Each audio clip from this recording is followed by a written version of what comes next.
É 8, eu vou voltar lá. Então, boa noite a todos. Hoje nós vamos continuar aqui o nosso estudo do capítulo 22 do livro Os Mensageiros. É o capítulo que tem o nome, né, o título de Os que Dormem, tá? Nós estamos aqui continuando o estudo a partir de onde paramos na semana passada.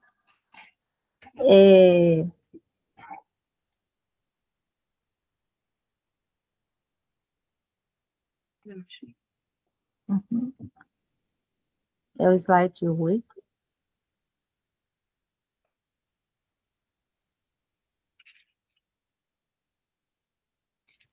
Não é isso, gente? Vocês se lembram? É isso mesmo. Então, eu vou iniciar aqui de novo esse slide. Nós, né, chegamos até a fazer algum comentário sobre ele também. Estamos aguardando o pessoal adestrado. Esta fala é do Alfredo, né, que está respondendo aí sobre o trabalho. Tenho aqui a colaboração de 80 auxiliares para esse gênero de serviço. Entretanto, não pode cada qual atender a mais de 5 doentes de uma só vez.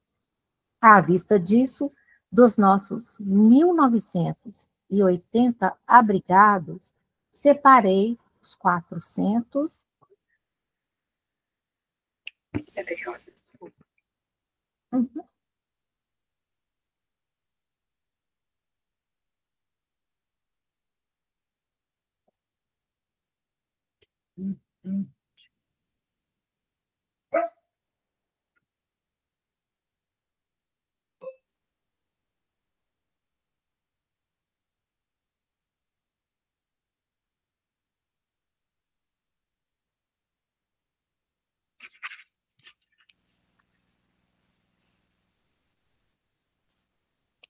Tá muito grande aqui, eu não estou tendo acesso ao texto todo. Estou diminuindo aqui. Porque está aparecendo os slides no canto. Eu não estou conseguindo tirar. Você vai lá embaixo, né? Aqui, Na ó. pastinha, não é? No livrinho aí, ao lado, anda para a esquerda. Isso, Ah, nele. tá. É, Então, agora deu certo, né? aí agora deu, tá? Tá ótimo. É, Jorge. Então, ele está explicando que, né, que ele separa aqueles que estão mais suscetíveis de próximo despertar, a fim de submetê-los ao tratamento intensivo.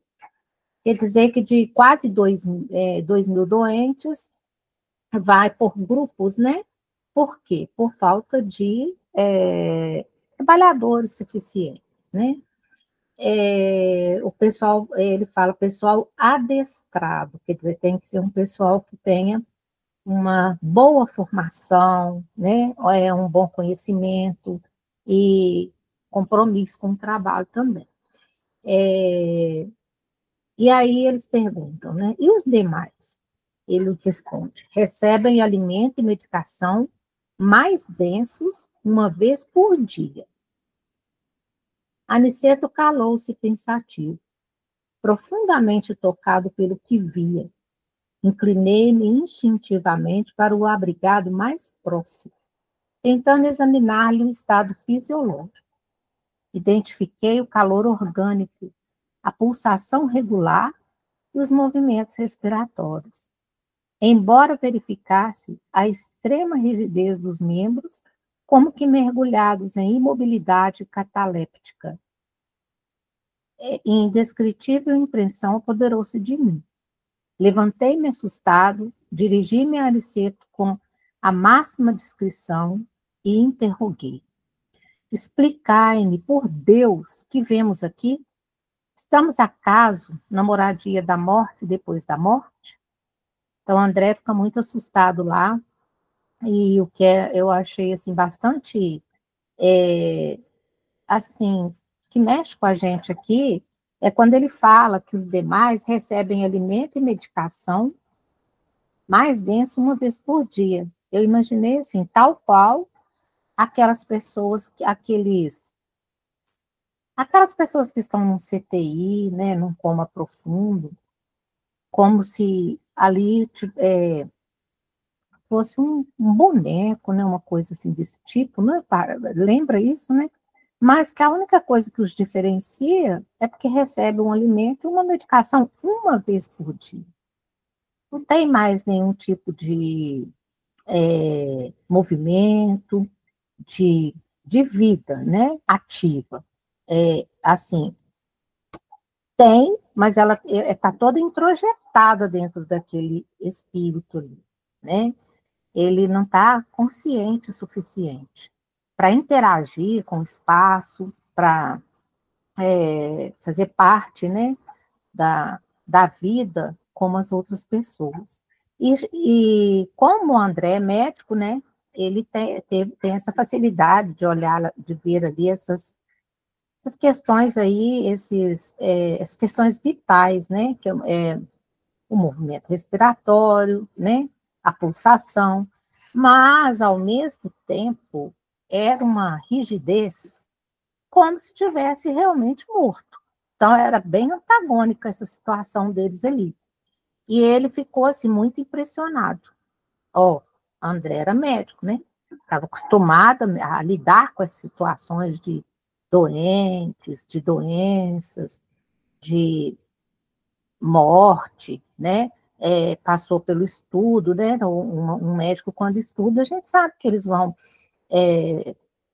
tem ali aquela parte toda com os cadáveres, né? Quer dizer, ele era, imagina se fosse a gente, né?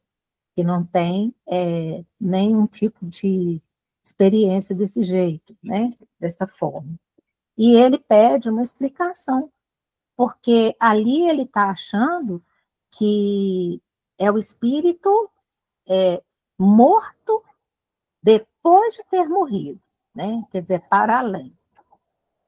Vocês querem comentar? Se não, pode passar, Elaine, por favor. O instrutor sorriu, complacente, e explicou em voz quase imperceptível. Sim, André, este sono é verdadeiramente avançada imagem da morte. Aqui, aqui permanecem, com a bênção do abrigo, alguns milhões dos nossos irmãos que ainda dormem. São as criaturas que nunca se entregaram ao bem ativo e renovador em torno de si, e mormente os que acreditaram convictamente na morte, como sendo o nada, o fim de tudo, o sono eterno. A crença na vida superior é a atividade incessante da alma. Então, a gente já ouviu relatos, né, de irmãos que, às vezes, conforme a doutrina que eles praticam, eles acreditam que a morte é um sono eterno. Então, nós somos aquilo que nós acreditamos, né? Nossa mente é que nos conduz. Então, esses muitos irmãos aqui também nunca se entregaram ao bem ativo e renovador, né? Quer dizer, viveram só para si, não tiveram interesse em entender mais nada, não tiveram uma curiosidade, né? Aquela velha curiosidade de onde que eu vim, por que que eu estou aqui, para onde que eu vou, né? A gente tem essas perguntas, nos movem, nos fazem procurar algo mais. E aqui está falando que a crença na vida superior é a atividade incessante da alma, né? Seja em qual doutrina for, o fato da gente acreditar que existe uma vida superior, que existe um plano superior, que existe um processo que nós gostaríamos de entender e buscamos entender, já nos movimenta. A ferrugem ataca a enxada ociosa, o entorpecimento invade o espírito vazio de ideal criador.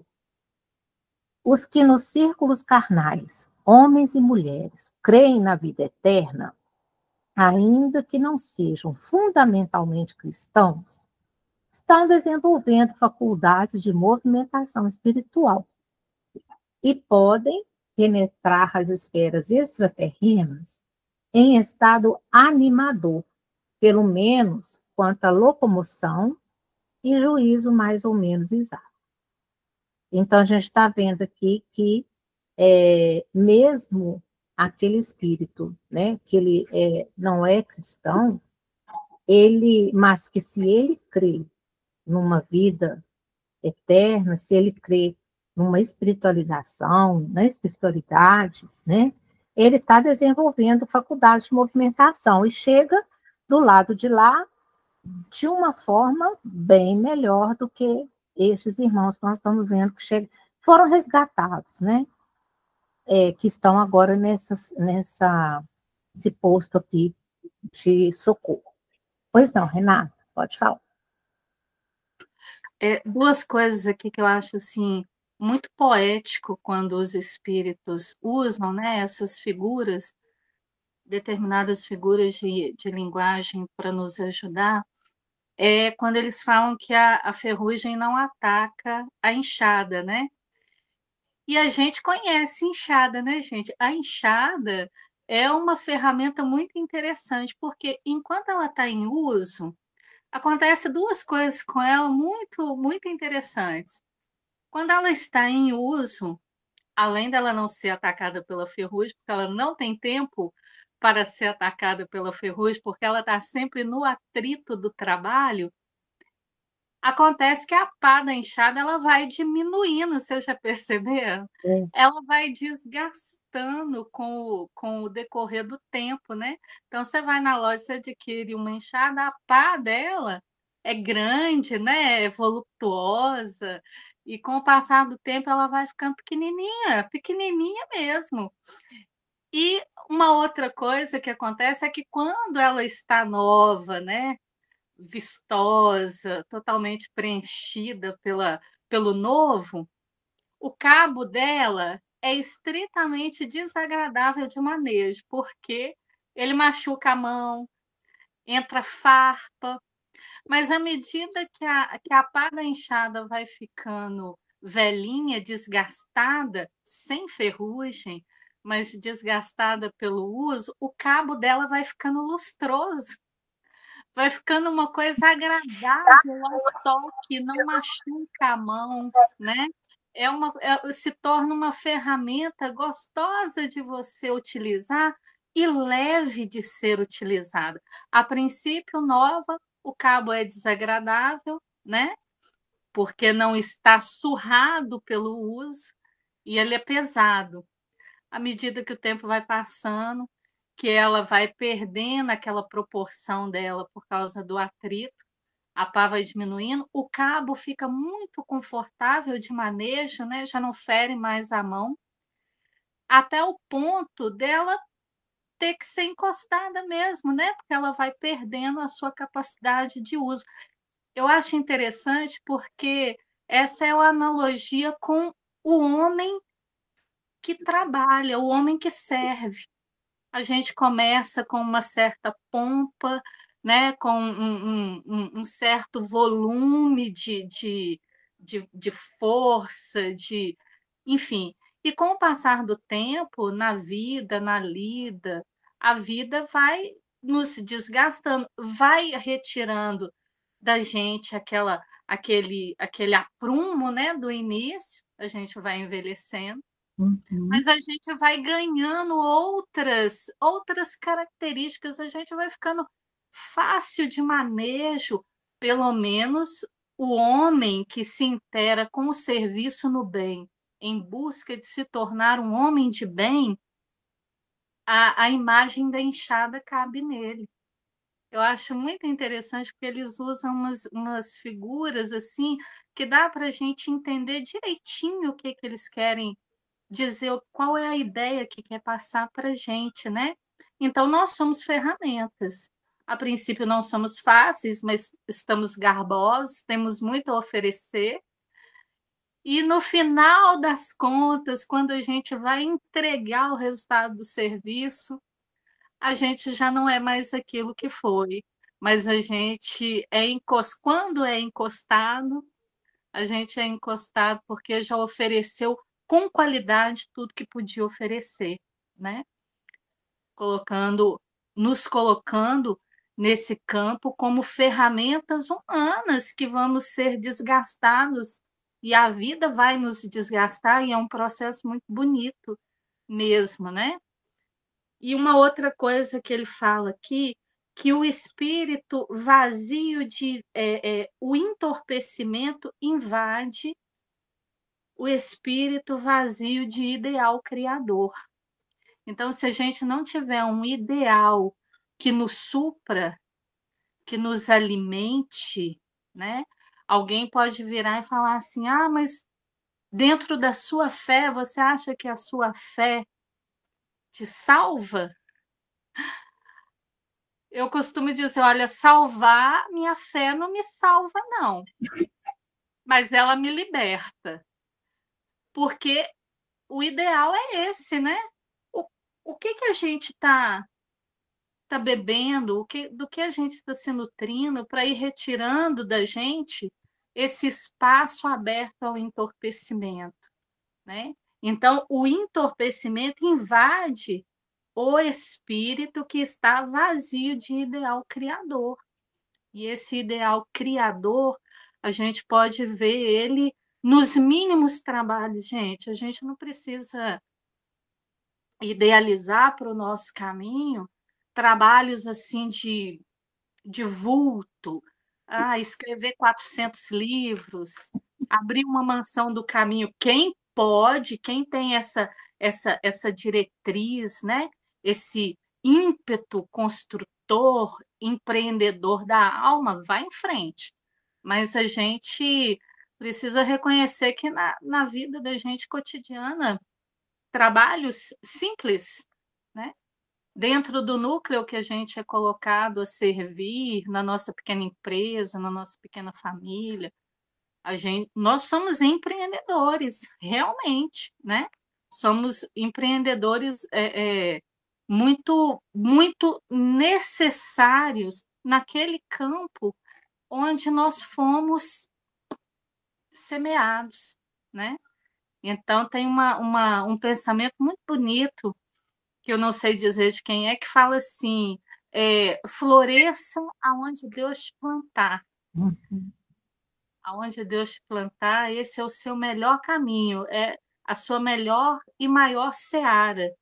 Não precisa ir atrás da seara dos outros, vou tentar realizar aquilo para ser conhecido. A gente tem que ser conhecido e reconhecido por Deus, e seremos pelas nossas obras, né? E às vezes é uma grande obra apenas silenciar, né, Rosa? Com certeza. Nossa, já é muito. Já E é. difícil. E difícil. Obrigada, Rosa.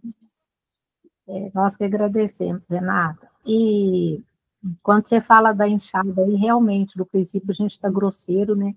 Aquele cabo grosseiro que machuca, né? Machuca a mão, entra ferpa, né? Sai soltando ferpa para tudo quanto é lado, e aos poucos a gente vai se alisando, né? A gente vai tendo mais condescendência, a gente vai sendo menos arrogante, a gente já não solta tantas ferpas, quando a gente vai aprendendo que a gente precisa acolher, entender, entender que o outro não está no mesmo momento, no mesmo tempo que a gente, às vezes. Então, é isso mesmo. Me veio a ideia aquele cabo de enxada lisinho mesmo, bem lisinho, parece que passou uma cera nele, né?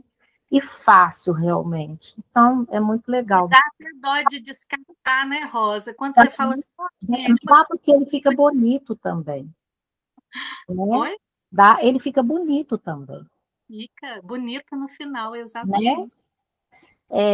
Então, continuando aqui, ele continua falando, né? No entanto, as criaturas que perseveram em negação deliberada e absoluta, não obstante, por vezes, filiadas a cultos externos de atividade religiosa, que nada veem além da carne, nem desejam qualquer conhecimento espiritual, são verdadeiramente infelizes, né?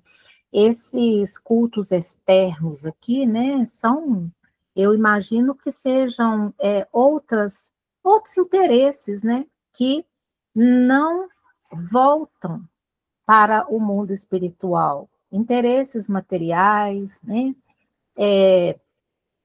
A pessoa passa por aqui como se estivesse, né, passeando mesmo, né? Tá na Disney, não preocupa com nada.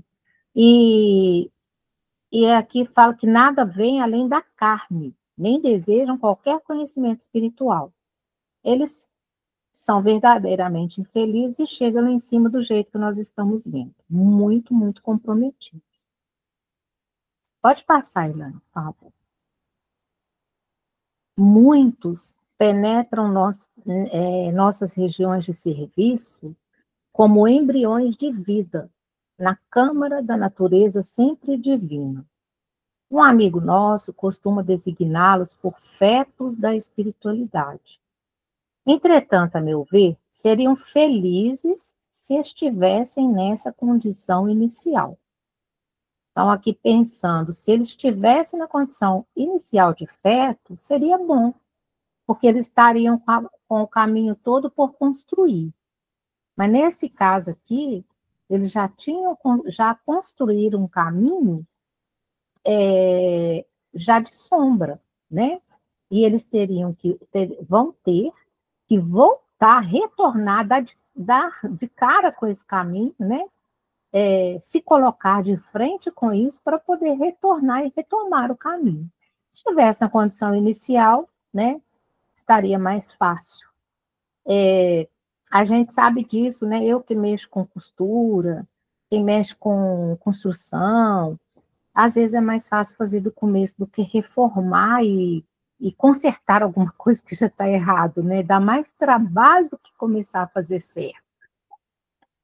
Temos a certeza, porém, de que muitos se negaram ao contato da fé, absolutamente por indiferença criminosa aos desígnios do Eterno Pai. Dormem, porque estão magnetizados pelas próprias concepções negativistas.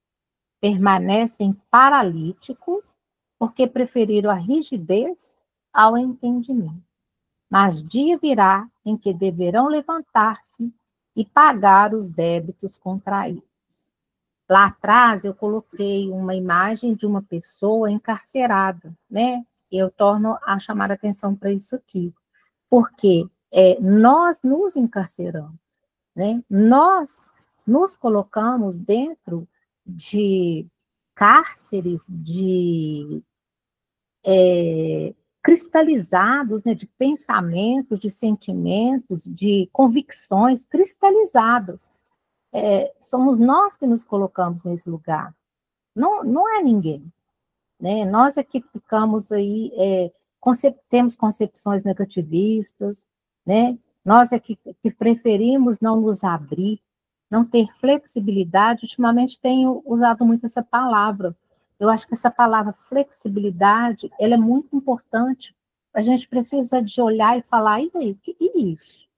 Mas deixa eu entender isso. Mas deixa eu virar do lado de lá e tentar entender do lado de lá. Porque se eu só entendo do meu ponto de vista, fica difícil de eu saber se o ponto de vista do outro, se eu não tentar me virar para ver o que ele também está enxergando, eu não posso nem dar uma opinião. Se eu gosto, se eu não gosto, se eu acho que é bom, porque a gente fica, né, preso naquilo que se acredita que é.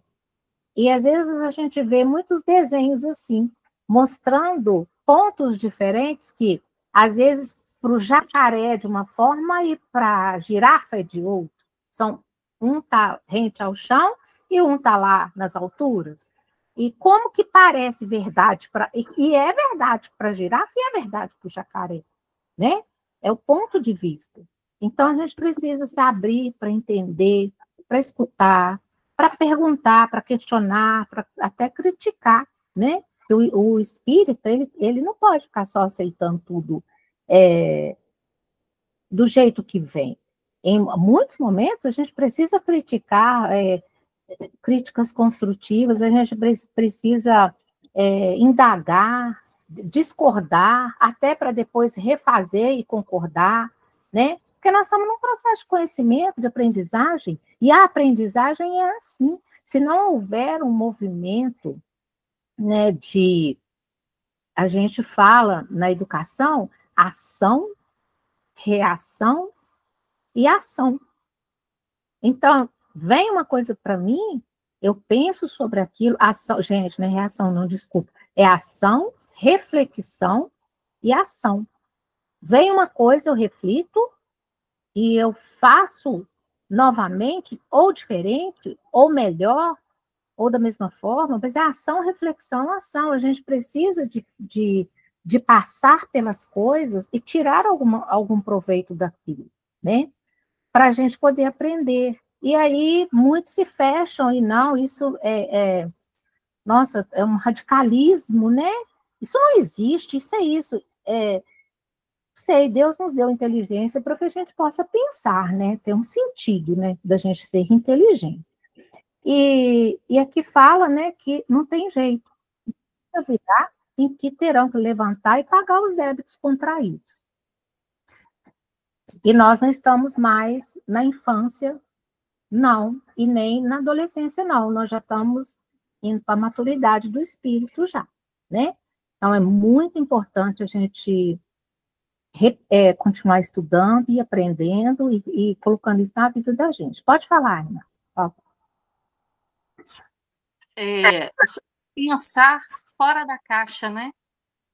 A gente precisa aprender a pensar fora da caixa. Uhum. Porque não existe problema algum, como você mesma disse, da gente receber uma ideia, uma informação pronta e a gente poder ponderar as possibilidades sobre outro ponto de vista, sobre outro aspecto.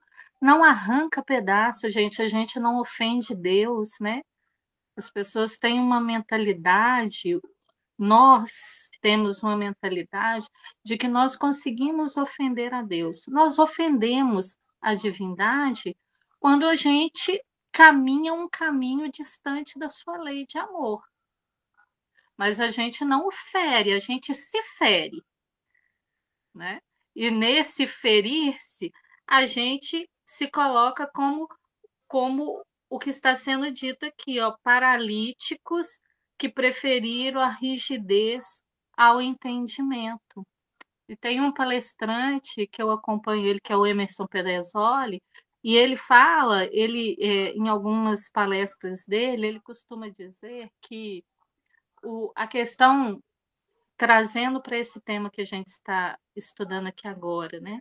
Que a rigidez, a nossa rebeldia, a nossa irreflexão diante da vida, nos coloca em caminhos perigosos, porque a partir da diretriz, do caminho que a gente escolher seguir, a gente pode se comprometer ali tão drasticamente que a gente interrompe um curso de jornada, né? Como se a gente pegasse um atalho dentro daquele caminho que a gente já estava, né?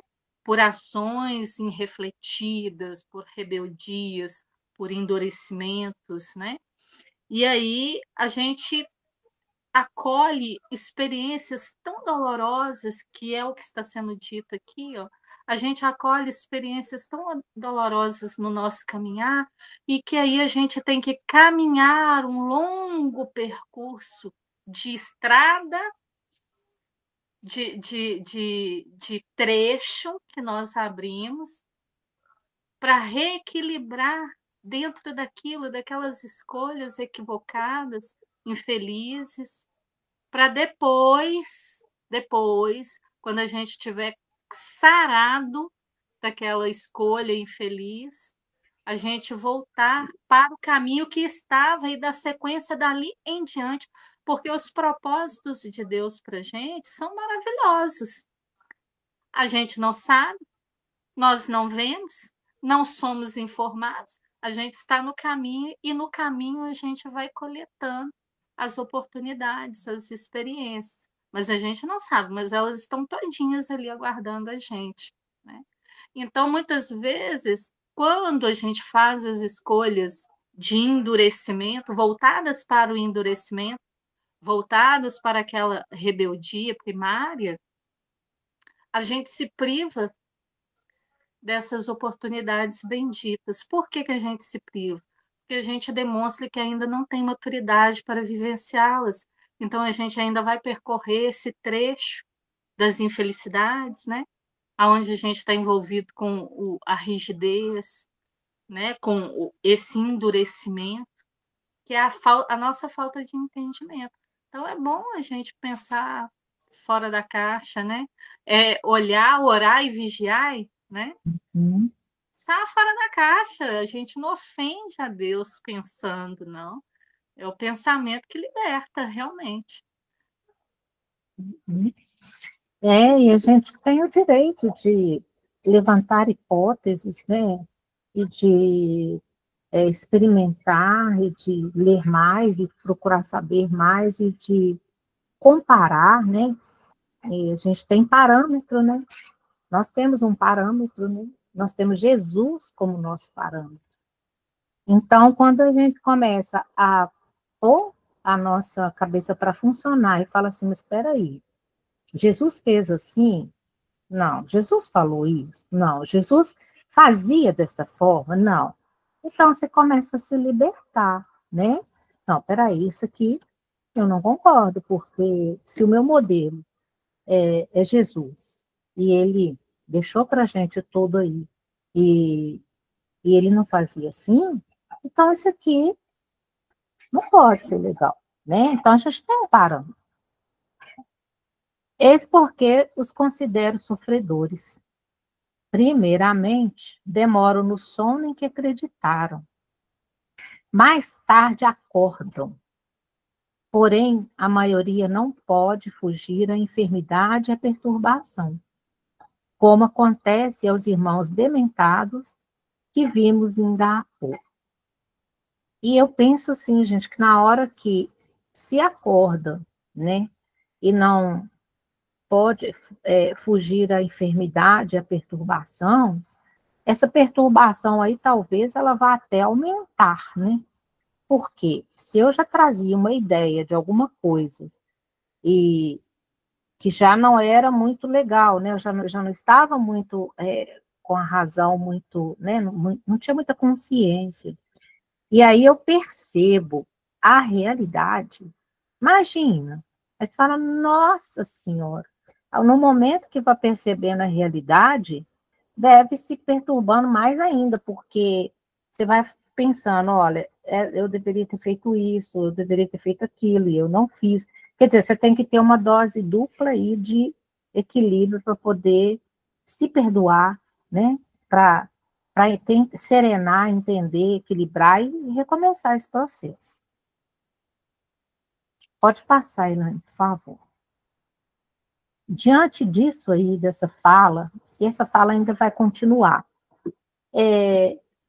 aqui eu me reportei aqui ao Livro dos Espíritos, a pergunta 165, né?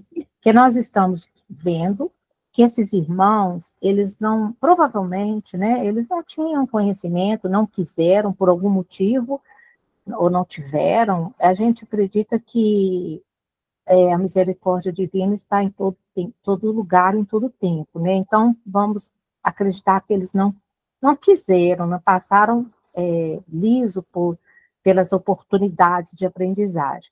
Então, eles se encontram nessa situação que estamos vendo aí, justamente por causa disso, né? Vamos dizer, dessa crueza aí, espiritual. Então, a pergunta 165 fala: o conhecimento do Espiritismo exerce alguma influência sobre a duração maior ou menor da perturbação? Então, quando nós conhecemos o Espiritismo, a gente desencarna. Conhecer o Espiritismo vai ser melhor para a gente? Vai ter alguma influência, né? Aí é respondido uma grande influência, pois o espírito compreende antecipadamente a sua situação mas a prática do bem e a pureza de consciência são o que exerce maior influência. No momento da morte, tudo a princípio é confuso. A alma necessita de algum tempo para se reconhecer. Sente-se como atordoada, no mesmo estado de um homem que saísse de um sono profundo e procurasse compreender a situação. A lucidez das ideias e a memória do passado voltam, à medida que se extingue a influência da matéria e que se dissipa essa espécie de nevoeiro que lhe turva os pensamentos. A duração da perturbação de após-morte é muito variável. Pode ser de algumas horas, como de muitos meses, e mesmo de muitos anos. Aqueles em que é menos longa são os que se identificaram durante a vida com seu estado futuro, porque então compreendem imediatamente a sua posição. Essa perturbação apresenta circunstâncias particulares, segundo o caráter dos indivíduos e, sobretudo, de acordo com o gênero de morte, e continua. É bem grande essa resposta. Então, a gente está vendo aqui, graças a Deus, nós chegamos, né, nessa doutrina. E não é só chegar, a gente sabe disso, mas nós já chegamos, e o que acontece? Ela traz para nós muita informação, né? Muito conhecimento que nós não teríamos condição de ter, a não ser dessa forma, porque é uma doutrina que ela tira o véu, né, dos nossos olhos, ela traz luz para a gente, ela é real, é verdadeira, né? Não está regada a ritos e ideias errôneas, né? De que inferno, céu, ela não está carregada também de interesses subjacentes, né? Que nos levam a acreditar em coisas em interesse próprio de quem ensina a doutrina, né? Porque quem nos ensina que são os espíritos, eles não têm interesse nenhum a não ser nos ajudar, nos auxiliar. E é essa doutrina que pode nos trazer essa palavra-chave, que é a lucidez, né?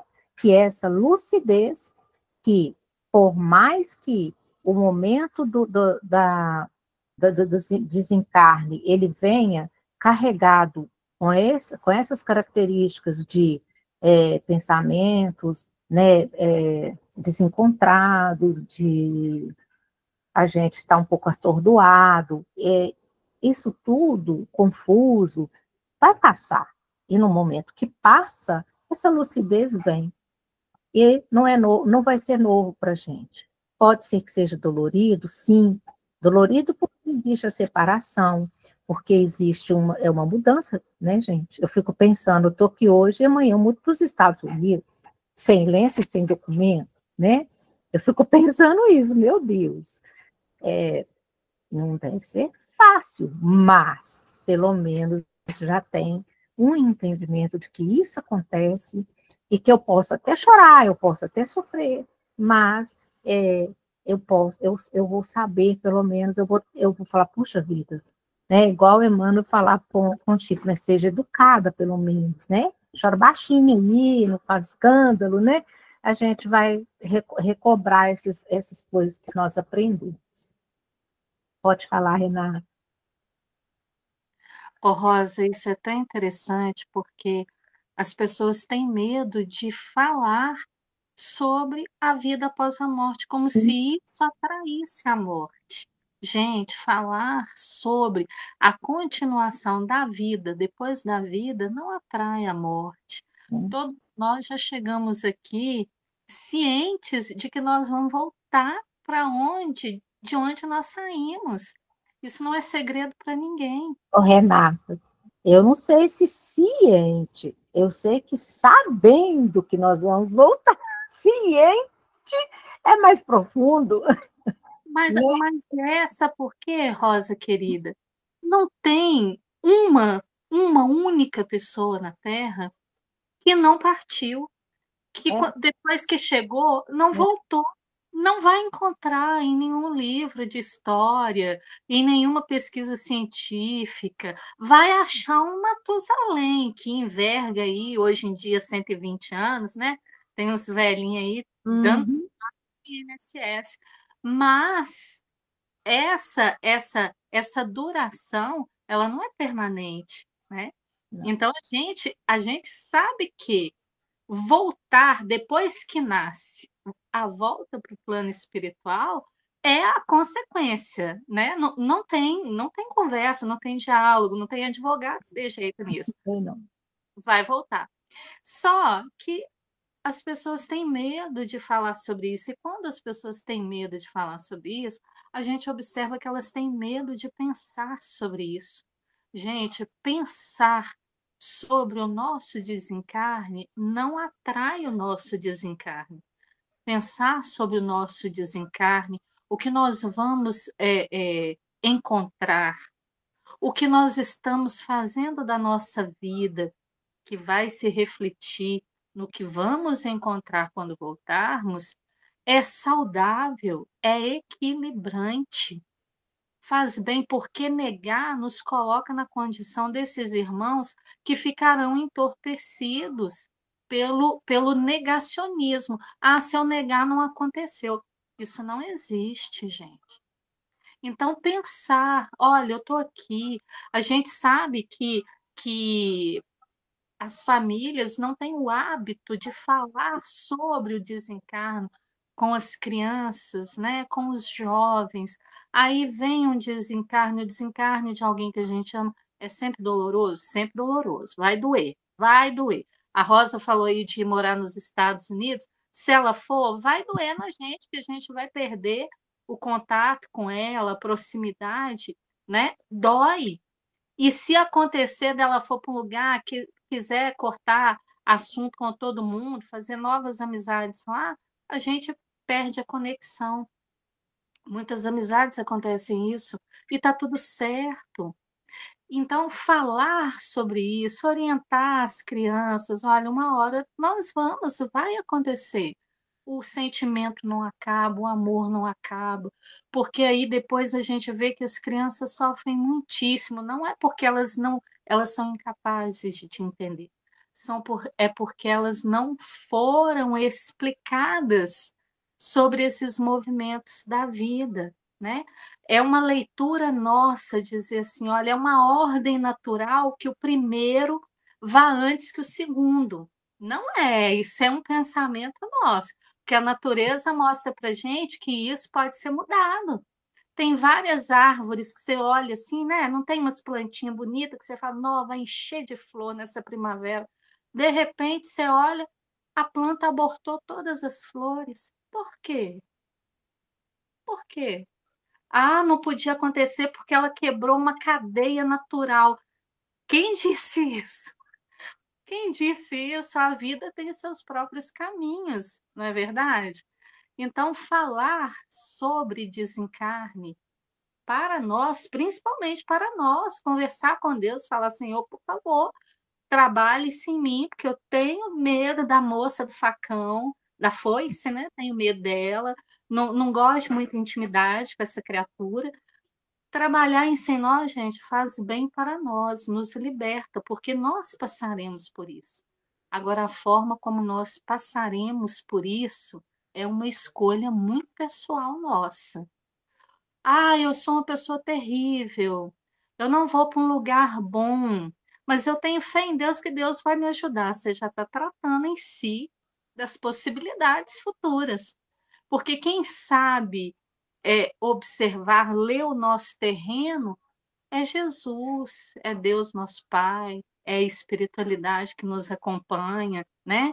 A gente tem que realmente ter um senso crítico, buscar melhorar, ser persistente. A gente cai hoje, a gente cai amanhã, daqui 2 dias a gente consegue dar uma levantadinha e vai caminhando assim. Porque, gente, a gente tem que aprender que a gente caia para frente. Cair para trás é prejuízo, vamos cair para frente. né? É ótimo, é lindo isso, e não tem que ter medo de falar da morte. Falar da morte do corpo físico não mata o corpo físico. Uhum. Falar da vida que continua após a morte do corpo físico não tira da gente a vida. Muito pelo contrário, nos coloca, não é, Rosa, de forma integral nessa vida, aonde a gente dá conta de estar. É isso que eu ia falar, Renata, que a partir do momento que você fica consciente, né, de que a vida ela não termina, né, a vida continua, que a gente vai entendendo e entrando nessa situação que fala que é a prática do bem e a pureza de consciência, porque a gente sabe que aí a gente começa a entender que o que a gente passa aqui tem a ver com as nossas más escolhas, né? Então a gente começa a preocupar em fazer escolhas melhores, né? A praticar o bem, porque eu sei que amanhã eu vou estar viva, onde quer que seja, e que lá eu vou colher e eu vou aquilo que eu fiz hoje. Então, isso é que nos impulsiona também a sermos melhores. É justamente saber que existe uma vida em continuação a essa vida, né? E aí a gente começa a estudar e a entender e a buscar. Pode passar, Elaine, por favor. Grande o meu assombro, como Vicente se aproximasse, também, ouvi-lo, falou Aniceto, esclarecendo a nós ambos. A fé sincera é ginástica do espírito. Quem não a exercitar de algum modo na terra, preferindo deliberadamente a negação injustificável, encontrar-se-á mais tarde sem movimento. Semelhantes criaturas necessitam de sono de profundo repouso até que despertem para o exame das responsabilidades que a vida traduz. Então, assim, não tem justificativa para negar, né, que somos espíritos e que precisamos nos movimentar. E, e vamos ter que despertar, de todo jeito tem que despertar. Não, ninguém vai ficar dormindo o resto das vidas, né? Observando que o nosso orientador se esquivava a comentários longos para que pudéssemos seguir de mais perto os trabalhos de assistência, calei as muitas indagações que me escaldavam a mente. André, para variar, sempre com a cabeça cheia de perguntas, né? Ele, desde lá do princípio do nosso lar, né? Com exceção, é o que eu digo, né? São as perguntas que nos levam aos conhecimentos, né? Com exceção de algumas senhoras que permaneciam junto de Ismália, todos os servidores se mantinham em posição de vigilância, ao pé dos grupos mumificados. A luz artificial iluminava os leitos que se perdiam de vista, mas observei que nenhum dos albergados reagia à intensa claridade que se fizera. Continuavam rígidos, cadavéricos, prostrados. Realmente, né? Realmente mortos dentro da concepção deles. Pode passar, Elaine, por favor. Notei, então, que Alfredo começou a mover o aparelho de sinalização para emitir as ordens de serviço. Cada sinal determinava operação diferente. Vi os servidores do posto distribuírem pequenas porções de alimento líquido e medicação bucal em profundo silêncio. Em seguida, forneceram reduzidas quantidades de água efluviada, que é o mesmo que fluidificada, aos infelizes, com exceção, porém, de muitos que pareciam preparados a receber tão somente caldo e remédio. 2/3 dos 400 abrigados em tratamento receberam passes magnéticos. Alguns poucos receberam aplicações do sopro curador. Então, a gente está vendo aí que tem uma escala, né? Alguns recebiam alimento e remédio, outros já mais um pouco de água fluidificada, outros o passe, né, magnético, outro sopro, quer dizer, na medida que eles iam ali, vamos dizer, é um processo, né? Aos pouquinhos, eles iam passando a receber mais recursos para poderem sair daquela situação. Todos os movimentos do trabalho eram transmitidos pela sinalização luminosa, partida das mãos do administrador, que parecia interessado na manutenção do máximo silêncio. Impressionado com o que via, perguntei ao orientador, em voz baixa, a razão de alguns enfermos não terem sido beneficiados com a água e com o socorro das forças novas, através do passe do sopro vivificante. Aniceto, todo bondade, inclinou-se aos meus ouvidos com a ternura de um pai, ansioso por tranquilizar o filhinho inquieto, e falou: cada um na vida, meu caro André, tem a necessidade que lhe é peculiar. Aqui compreendemos com amplitude esse imperativo da natureza. Então, lá com amplitude, porque no mundo espiritual é tudo muito mais sentido, percebido do que aqui, né? E a gente viu que foi explicado também a questão da luz. Primeiro que eu acho que o espaço é muito grande e a sinalização luminosa alcança, né, a todos, né? Sim. E porque um hospital, um lugar de repouso, né, é um lugar de silêncio, é um lugar de refazimento, de recuperação. E cada um ali ia recebendo aquilo que tinha necessidade a seu tempo, para poder ser recuperado daquele estado mesmo. Podemos passar. Terminando, então, eu coloquei esse slide aqui. A nossa saúde emocional e espiritual depende exclusivamente da nossa fé e confiança nos ensinamentos de Cristo. Então, assim, a fé, a gente sabe que a fé está lá, ela existe, mas nós também precisamos de ir construindo essa fé, adquirindo essa fé. Não é só por saber que tem que ter fé que a gente tem. Aos pouquinhos a gente vai aprendendo mais e adquirindo mais confiança, né? Através dessa fé, a gente vai tendo mais confiança nos ensinamentos do Cristo. E é através dessa fé, dessa confiança nos ensinamentos, da prática, é que nós vamos conseguir ter saúde, né? Mental, emocional, espiritual e física também, né? Então, uma pessoa desequilibrada espiritualmente, ela também não fica bem fisicamente, né? Nós somos um todo, né? Nós não somos uma parte desvinculada da outra. Nós somos um todo. E isso, terminamos aqui. Se vocês quiserem fazer alguma colocação, estejam à vontade. Obrigada, Rosa, foi maravilhoso, né?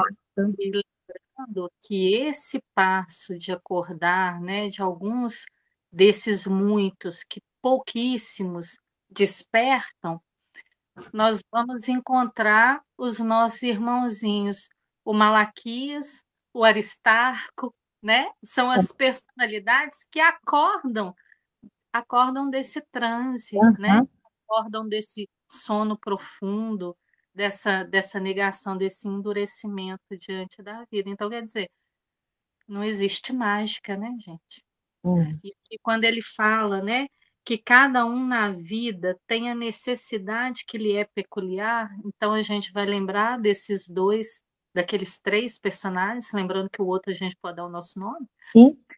Que cada um de nós vai receber aquilo que nos é o necessário, é peculiar à nossa necessidade, é do tamanho da nossa necessidade, né?